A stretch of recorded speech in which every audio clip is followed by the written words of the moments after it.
அனைத்து நண்பர்களுக்கும், கழக தோழிகளுக்கும், தோழர்களுக்கும் எனது காலை வணக்கம்.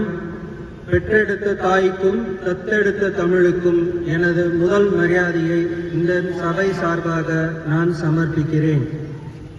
நாங்கள் அனைவரும் தமிழக வெற்றி கழகத்தின் தோழர்களாக இங்கு பயணித்துக் கொண்டிருக்கிறோம். நாங்கள் இங்கு இருக்கும் அனைவரும் 31 மற்றும் 32 வட்டம் சார்பாக இங்கு 5வது வாரம் முட்டைப்பால் திட்டம் வெற்றிகரமாக நடைபெற்றது.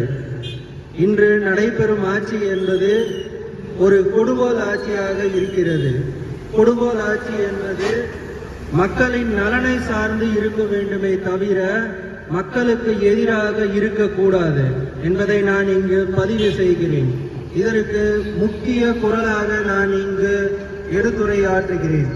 ஒன்று, வேலோடு நின்றான் இடுவென்றது போல் போலோடு நின்றான் இரவு என்பதன் அர்த்தம், இன்று ஆட்சி செய்யும் அரசாங்கம் என்பது வழிப்பறி செய்யும் ஒரு வழிப்பறியனுக்கு இணையாக இருக்கிறது. இதை நான் இங்கு வன்மையாக கண்டிக்கிறேன்.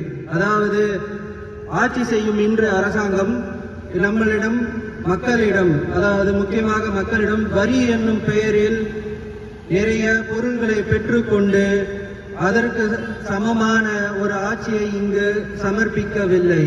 இதற்கு வள்ளுவர் சிறப்பு எடுத்துரையாக இந்த குரலை மேற்கூறியிருக்கிறார். அதற்கு இந்த அரசாங்கத்தை ஒரு வழிப்பறியனிடம் ஒப்பிட்டு பேசியிருக்கிறார். இந்த குரல் இதற்கு பொருத்தமாக இருக்கிறது. நன்றி, வணக்கம்.